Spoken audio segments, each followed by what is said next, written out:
Hello participants, welcome back. In the last videos we were discussing chapter 3 और अभी हम chapter 4 करेंगे of Trademarks Act.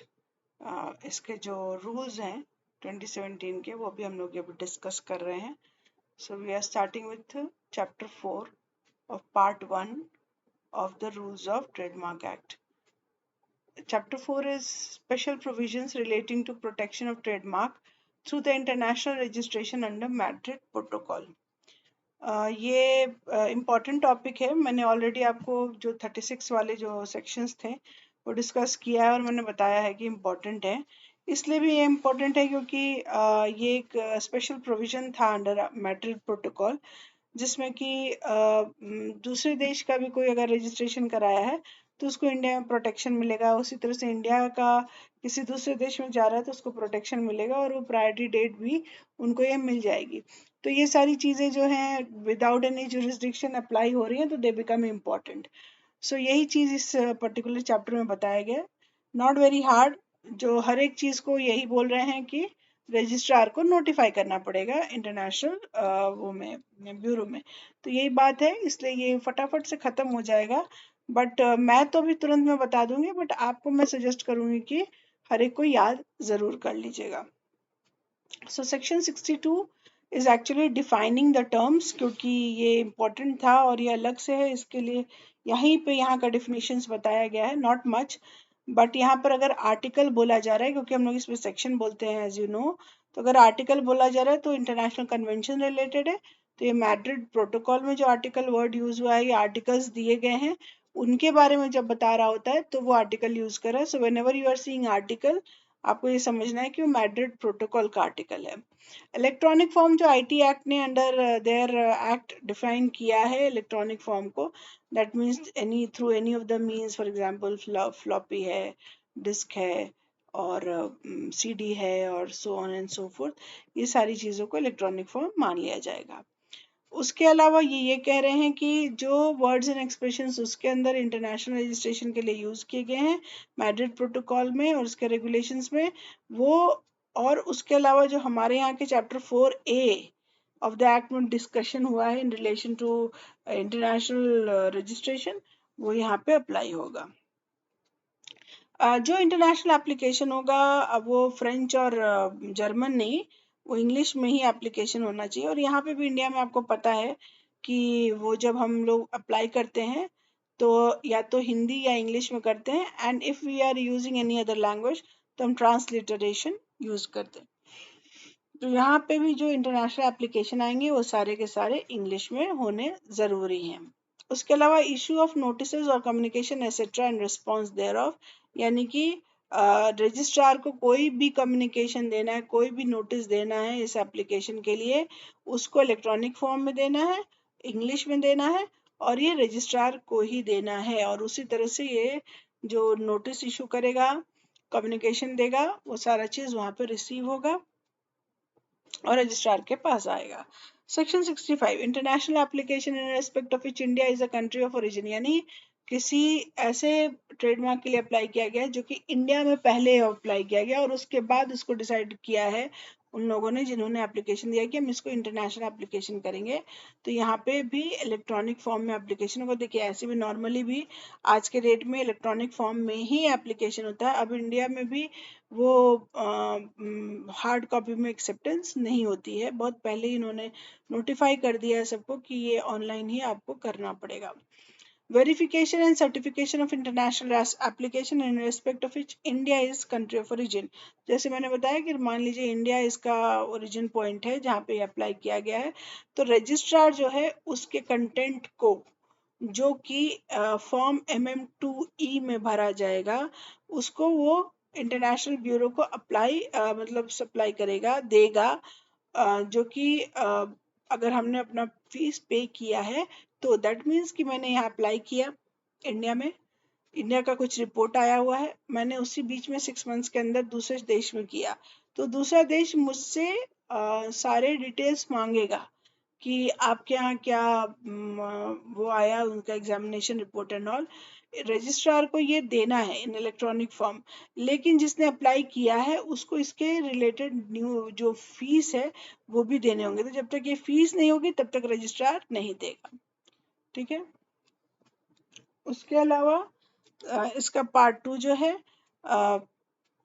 इसमें जब वो देंगे तो जो भी मांगा जाएगा इलेक्ट्रॉनिक फॉर्म में, उसमें जिस डेट को यहाँ पे एप्लीकेशन रिसीव हुआ था वो सारा चीज़ जो उनको देना पड़ेगा, और इंटरनेशनल ब्यूरो को देना पड़ेगा within 2 months from the date of receipt of such application की डिटेल दीजिए। ठीक है।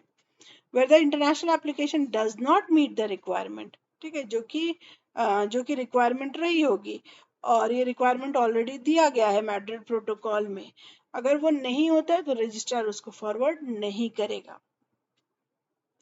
रजिस्ट्रार जो है वो अकॉर्डिंग टू फर्स्ट शेड्यूल, जो कि फीस का शेड्यूल है, उसमें जितना इसका फीस लगना चाहिए वो फीस उसको मिलना चाहिए। नहीं मिलेगा तो रजिस्ट्रार नहीं करेगा, और उसको वो फीस इंडियन रुपीस में मिलना है और इलेक्ट्रॉनिकली मिलना है, यानी कि कोई ड्राफ्ट और कैश में नहीं होना है, इलेक्ट्रॉनिकली ट्रांसफर होना है। Manner of keeping the record of international registration where India has been designated, यानी इंडिया एक डेजिग्नेटेड कंट्री है तो वहां पर जो है एक अलग सा रजिस्टर मेंटेन करता है रजिस्ट्रार, जो कि records of particulars of international registration करके है, उसको इलेक्ट्रॉनिक फॉर्म में वहां पे वो पूरा रिकॉर्ड कीपिंग रखेगा। It's very much required by the registrar to do that. ठीक है। और उसके बाद फिर वो रजिस्ट्रार जो है, अगर मान लो रिकॉर्ड करने के बाद वो मिल गया है उसको, तो वो उसको रजिस्टर में ट्रेडमार्क के वो डाल देगा। Examination of application under section 36E, मैंने ऑलरेडी बताया हुआ है कि क्या है सेक्शन 36E, और उसी से उसमें जो जो भी आएगा उसका एग्जामिनेशन, उसके हिसाब से वो एडवाइस देंगे, विद इन 2 months उनको ये दे देना है। अगर रजिस्ट्रार को ऐसा लगता है कि जिस ट्रेडमार्क के लिए एप्लीकेशन आया है, जहाँ की India is has been one of the designated countries, वो उसको प्रोटेक्ट नहीं कर सकता है, तो उसको before the expiry of refusal period under article 5 of the Madrid protocol, वो इंटरनेशनल ब्यूरो को प्रोविजनल रिफ्यूजल का स्टेटस देगा विद द स्पेसिफिक डॉक्यूमेंट्स। ठीक है। उसके बाद मान लो रिफ्यूजल नहीं हुआ या फिर कोई ग्राउंड्स ऑफ रिफ्यूजल नहीं है, तो फिर वो रजिस्टर करेंगे under section 20 of the act, और उनका एक अलग जर्नल मेंटेन होता है इंटरनेशनल एप्लीकेशन का, उसमें वो 6 months के अंदर उसके जर्नल में पब्लिश कर देंगे। ठीक है। मान लो वो उन्होंने फाइल किया है और इस पे अपोजिशन आता है, तो ये बात रजिस्ट्रार इंटरनेशनल ब्यूरो को नोटिफाई करेगा। उसके बाद फिर उसी तरह से जैसे कि हमारे यहाँ बाकी ऑपोजिशन की फाइलिंग वगैरह होती है, काउंटर क्लेम या फिर रिप्लाई, ये सारी चीजें जो है इसमें भी apply, not reply, it is counter claim. ठीक है। उसके बाद फिर ये जो है, अगर रजिस्ट्रार को लगे कि नहीं वो रिफ्यूज करना ही पड़ेगा under any of these conditions, तो फिर उसका स्टेटमेंट वो इंटरनेशनल ब्यूरो को देगा।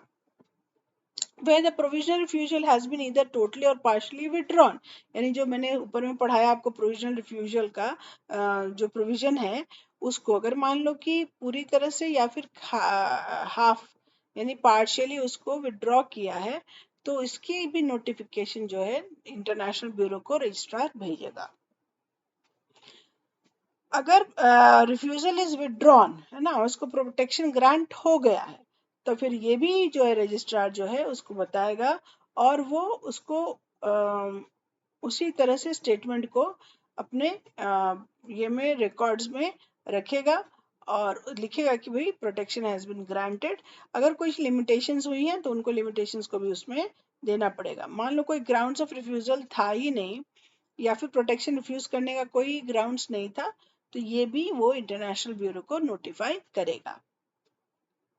Where there is further decision affecting the protection of trademark in India, so again this has to be sent to the international bureau accordingly to the registrar.